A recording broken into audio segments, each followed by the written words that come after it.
सरकार skill India, विकसित भारत और रोजगार परक शिक्षा का सपना दिखा रही है, तो दूसरी तरफ उन्हीं युवाओं को रोजगार से बाहर किया जा रहा है तो स्कूलों में बच्चों को हुनर और रोजगार की शिक्षा दे रहे हैं। सवाल बड़ा है, अगर रोजगार सिखाने वाले ही बेरोजगार हो जाएं तो फिर स्किल इंडिया का सपना कैसे पूरा होगा। राजस्थान में 31 जुलाई से प्रदेश भर के 2502 वोकेशनल ट्रेनर्स को एक साथ कार्य मुक्त कर दिया गया। इन टीचर्स का कहना है कि इन्होंने वर्षों तक छात्रों को विभिन्न ट्रेडर्स की व्यावसायिक ट्रेनिंग दी थी, लेकिन अब बिना किसी ठोस व्यवस्था के उन्हें बाहर का रास्ता दिखा दिया गया। इतना ही नहीं, कई टीचर्स का आरोप है कि उनकी 5 से 10 महीने की तनख्वाह भी नहीं आई है।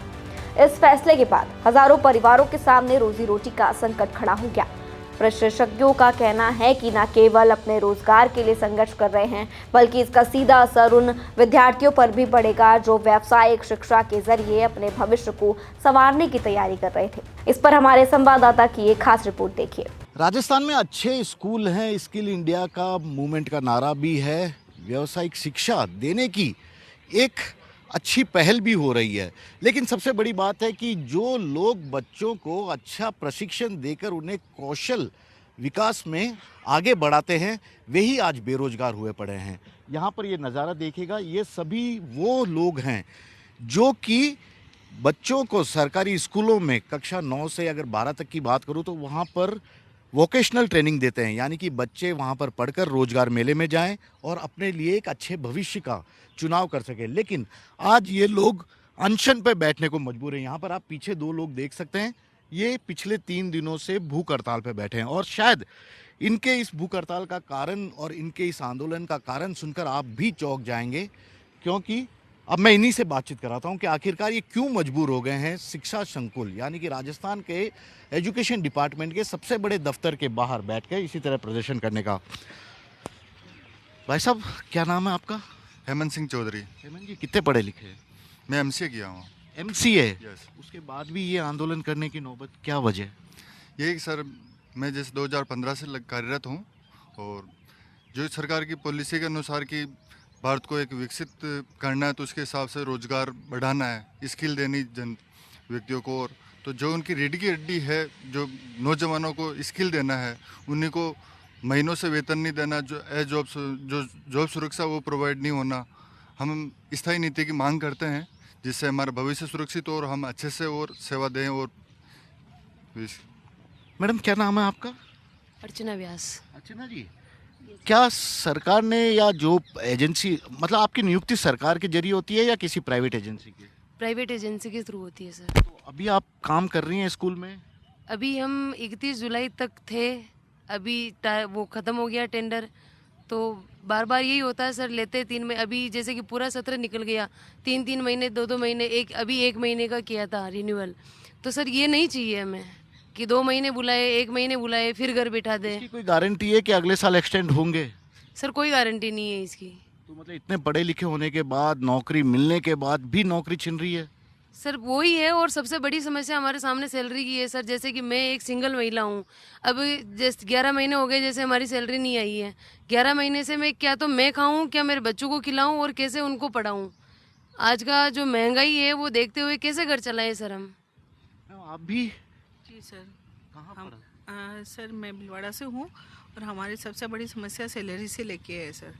हमारी सैलरी समय पे नहीं आती है, फिर हर महीने ये टेंशन रहती है कि अगले महीने 31 तारीख के बाद हम क्या करेंगे। हर महीने 3 महीने से तो हमारे एक महीने का रिन्यूअल हो रहा है सर, और अब कुछ भी नहीं है। अब हम टोटली घर पे बैठे हुए हैं। कितने पढ़े लिखे हैं? सर मैंने बीटेक कर रखा है। बीटेक कर रखा है। और आपकी स्कूलों में जिम्मेदारी क्या थी, मतलब किस पोस्ट के क्या करवाते थे आप, पढ़ाते थे बच्चों को? हम स्किल इंडिया से मतलब स्किल देते हैं बच्चों को।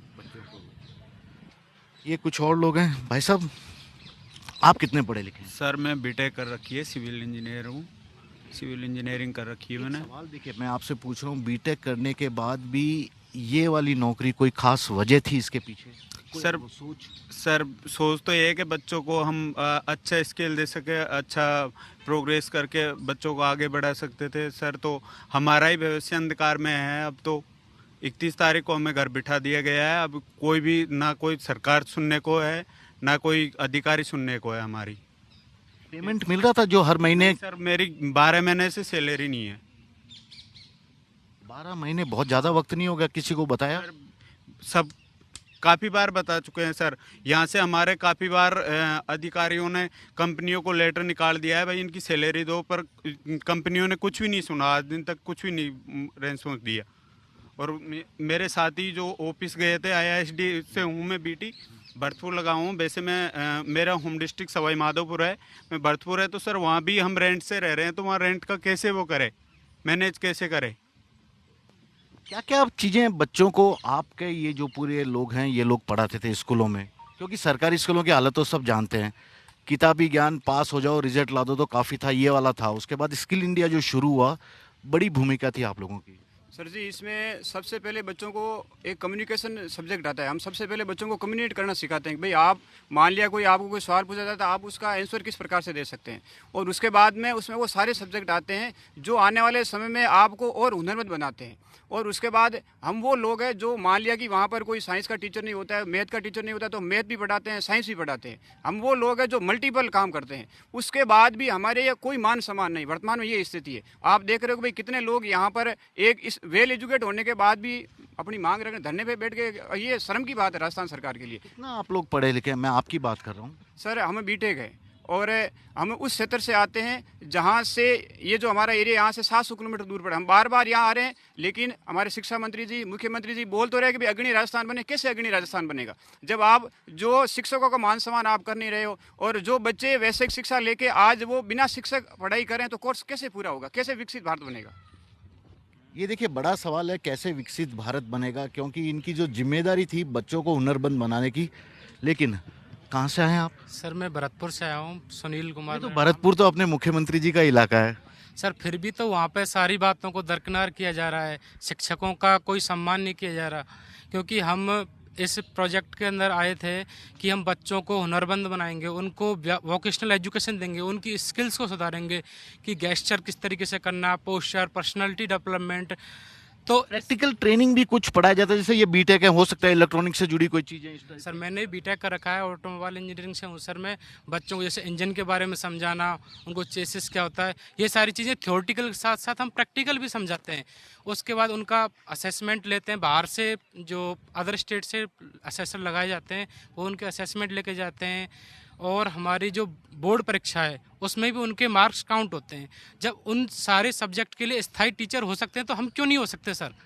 ये सारी चीज़ें परसेंटेज के अंदर भी काउंट होती हैं 10th क्लास के अंदर। आपको भी 31 जुलाई वाला दे दिया गया? हाँ सर, हमको जितने भी हमारे साथी यहाँ बैठे हुए हैं 31 जुलाई को सभी का जो कॉन्टैक्ट है वो ख़त्म कर दिया गया है। पर सर हम मांग ये चाहते हैं कि हमारा स्थायी समाधान हो। एक चीज़ बताइए ना, अगर आपको, आप सभी लोगों को 31 जुलाई को कर दिया गया, अब स्कूलों की क्या हालत होगी? वहाँ कौन सिखा रहे होंगे जो मोटर ठीक करना, ये करना? सर ये सारी चीज़ें कागज़ों के अंदर चल रही हैं, अभी हम नहीं है तो रिपोर्ट भेजी जाती हैं कि यह जो कोई कौशल मित्र बना रखा है उनको जिम्मेदारी सौंप देंगे। जब उनको अपने सब्जेक्ट का ही पूरा नहीं पता तो हमारे सब्जेक्ट को कैसे, टेक्निकल सब्जेक्ट कैसे हैंडल कर पाएंगे सर? ये चीज़ बहुत बड़ा विषय है सर। मैं तो आपके चैनल के माध्यम से ये मांग करना चाहता हूँ कि हमारी सभी की स्थायी समाधान करें, नहीं तो इस vocational who is responsible for the vocational education system, शिक्षा मंत्री सुनने को बहुत सवाल पूछ रहे हैं सर, इन्होंने बहुत बड़ी बड़ी बातें की है। समाधान क्या अब इसका, ये बता दो। देखिए समस्या है, जानते हैं, समाधान बताइए आप। देखिए सबसे पहले मैं बताऊंगा सर, ये मोदी जी का प्रोजेक्ट है और जहाँ पे भी मोदी जी की डबल इंजन की सरकार, वो हमेशा बोलते हैं जहाँ डबल इंजन सरकार हम वहाँ विकसित राज्य बना रहे हैं। तो अन्य जहाँ पे भी बीजेपी शासित राज्य हैं वहाँ सभी जगह इस प्रोजेक्ट में एक बड़े लेवल पर सुधार किया गया है। जैसे हरियाणा में सुधार हुआ है, असम में सुधार हुआ है, राजस्थान में हमें प्रयास करने पड़ रहे बार बार, फिर भी सरकार सुनने के लिए तैयार नहीं। बड़े ताज्जुब की बात है कि अभी वर्तमान में लगभग 80 विधायक कोने पिछले 2 महीनों में हमारे समर्थन पत्र उन्होंने लिखे शिक्षा मंत्री और मुख्यमंत्री के नाम पे, फिर भी सरकार ने उस विषय पर ध्यान नहीं देके नया टेंडर खड़ा कर दिया और उन्हीं कंपनियों को टेंडर खड़ा किया जो पिछले 11 महीनों से लेकर 40 महीने तक की सैलरी नहीं दे पा रही है। कुछ लोगों की 40 महीने तक की सैलरी भी बकाया है और वो लोग वो भी आ नहीं पाए। अब मैं इनसे मिलाता हूँ, पिछले 3 दिनों से ये लोग अनशन पे बैठे हैं। आप अनशन पे बैठ गए, बहुत ज़्यादा परेशान हो गए थे शायद इस सिस्टम से? बिल्कुल सर, जब भी तो अनशन पे बैठने पे मजबूर हुए। कितने पढ़े लिखे हैं आप? सर मैंने डिप्लोमा कर रखा है कॉस्मोलॉजी में और एमए कर रखा है इकोनॉमिक्स से। उसके बाद भी सरकार तो सबको नौकरी दे रही है ना, आपसे क्यों ले लिया गया? पता नहीं सर, सरकार सबको नौकरी देने के लिए बोलती है। वो बोलते हैं ना कि बोलने की बातें अलग होती है और करने की बातें अलग होती है। जब हमें 7-7 महीने 12-12 महीने से सैलरियां ही नहीं मिल रही तो हमें क्या नौकरियां दे रही है? ठीक है, ये देखिए, अब इनकी देखिएगा ये डिमांड है। ये व्यावसायिक प्रशिक्षक हैं, भूख हड़ताल कर रहे हैं और इनकी जो मांग है, ठेका प्रथा समाप्त कर दीजिएगा, क्योंकि ये पूरे कॉन्ट्रैक्ट बेस पे हैं। बाहर की कंपनी आती है, सरकार से ठेका लेती है, इनको नौकरी देती है, लेकिन 11 महीने बाद फिर से इन लोगों को कह दिया जाता है कि आप घर जाइए, आपके लिए जगह नहीं है, या एक्सटेंशन करने में प्रॉब्लम आती है।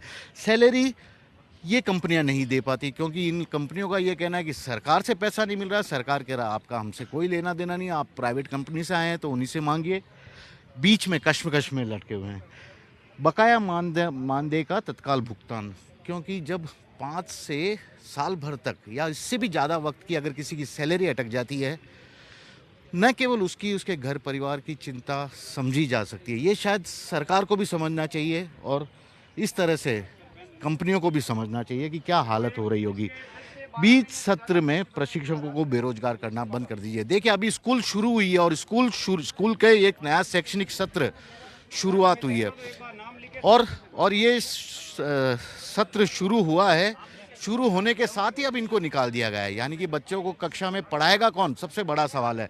मैं अभी एक बार देखिएगा, इनसे एक सवाल पूछने की कोशिश करता हूँ।